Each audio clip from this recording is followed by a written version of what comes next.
Sorry, my dear. Second, no vex. Engineer, no vex. 2 Corinthians chapter 3.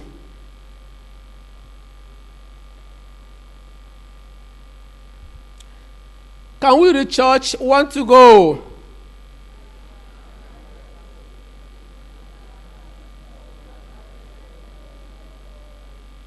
Next verse.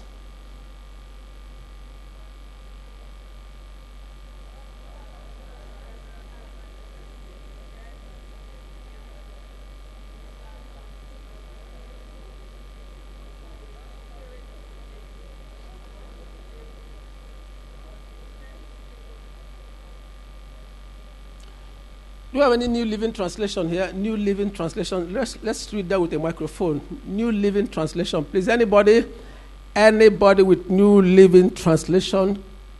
Choir, anybody there? Or any new version, apart from King James?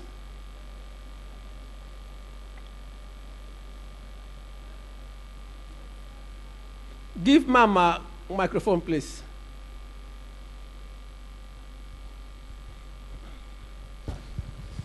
You yourselves, verse 2, you yourselves are our letter of recommendation, written on our hearts, to be known and read by all.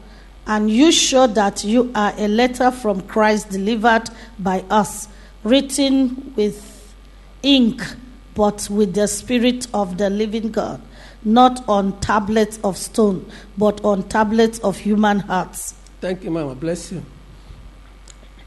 I read this story in the internet. Now listen attentively, please.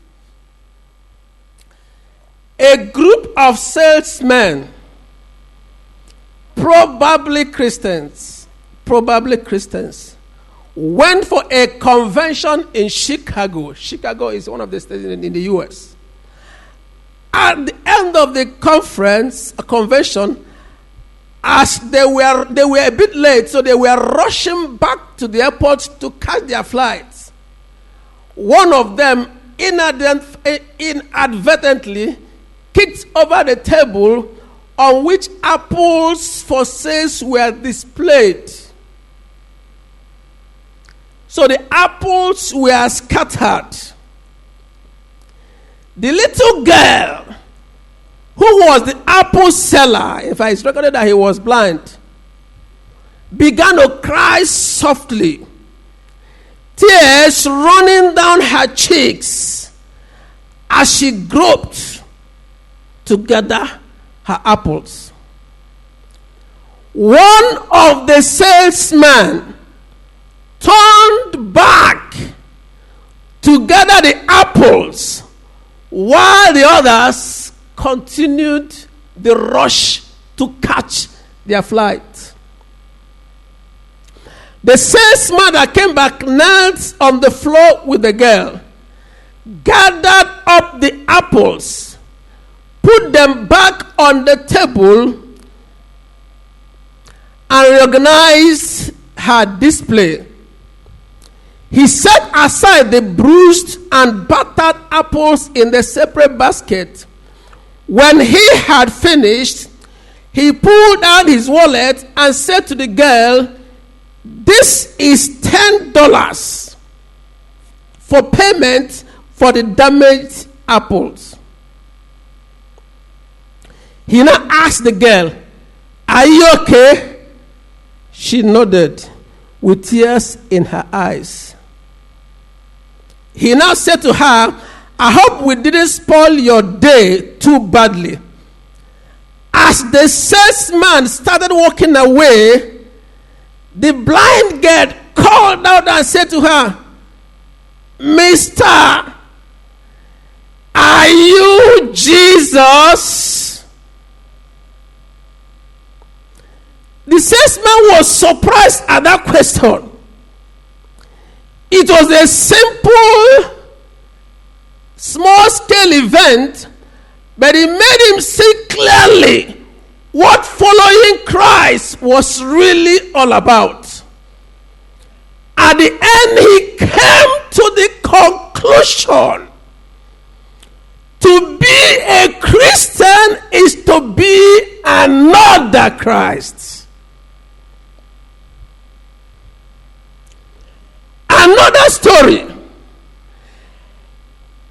A young boy, after attending the Sunday school class, when the teacher taught them about the lifestyle of Jesus, the teacher took time to explain to them how Jesus lived, what Jesus would do in every situation and in every circumstance.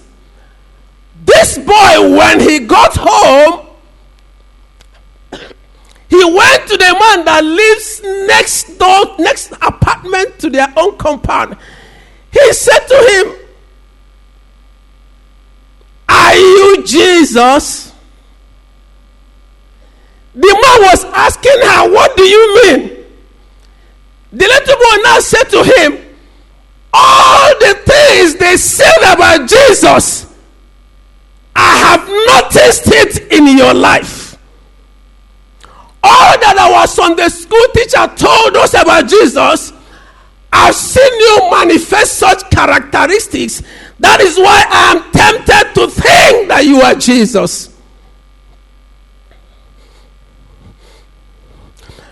After reading these stories, the Lord said to me, "Son, one of the easiest, fastest, simplest, most effective tool for evangelism is our lifestyle. Preaching is good. Sharing the gospel is good. But when there's no evidence that we have contacted Jesus in the way we are living, all our preaching will be in vain."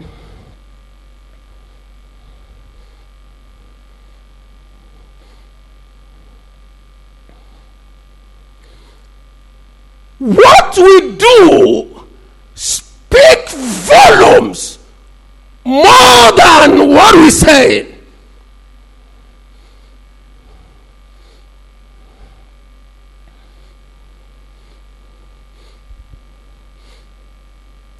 Sotero Lopez said, and I quote, "I pay zero attention to what you say, but your action have my undivided attention." Glory be to God. Somebody say, "Come again." Yes, I'll come again. He said, "I pay zero attention to what you say, but your action have my undivided attention." Jesus says, you don't identify them with what they say, but by their fruits.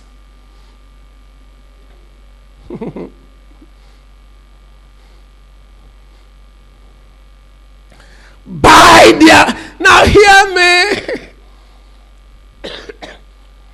The unbelievers, they may not have time to come to church and sit with us for hours to know about Jesus. They may not have time to live through from Genesis to Revelation to know about Jesus, but our interactions with them is enough message of who Jesus is.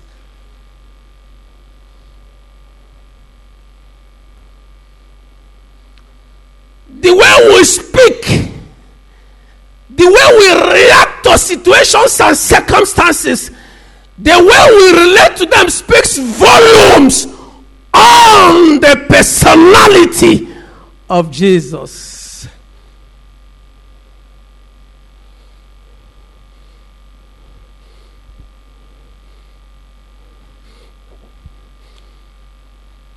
Ye are our epistles. Let me explain that scripture. Hear me and hear me loud and clear. Wherever you find yourself, Paul is saying you are a letter that Jesus has written and sent to that community.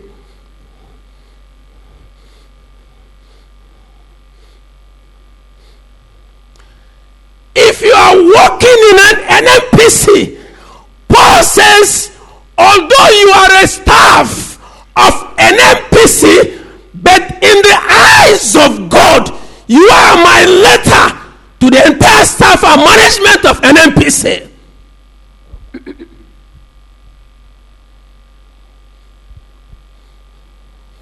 You are a staff of FCDA.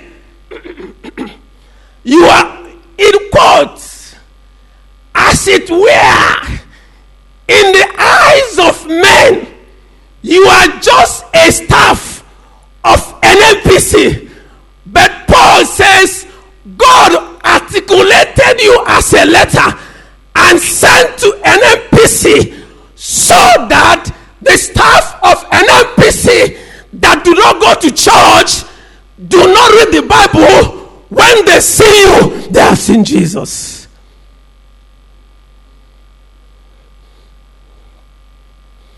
Throughout my career in the bank, I keep praying, Lord, let me not disappoint you in this organization for one day.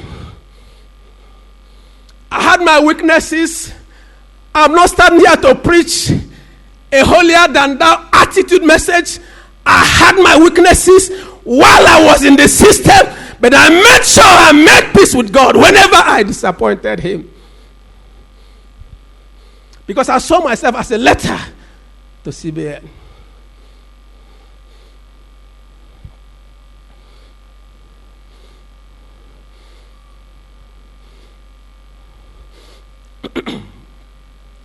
I have always made this analysis.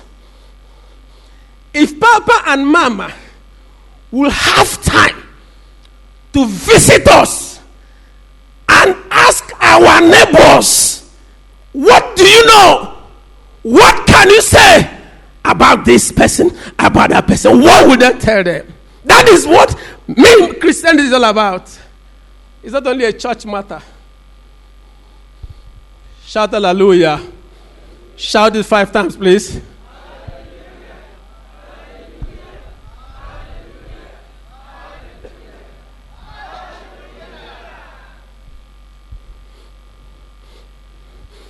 If when I was in the bank, Papa had found time, without my knowledge, to come to my office, to meet some of my staff under me and say, what can you say about Mr. Nzeribe?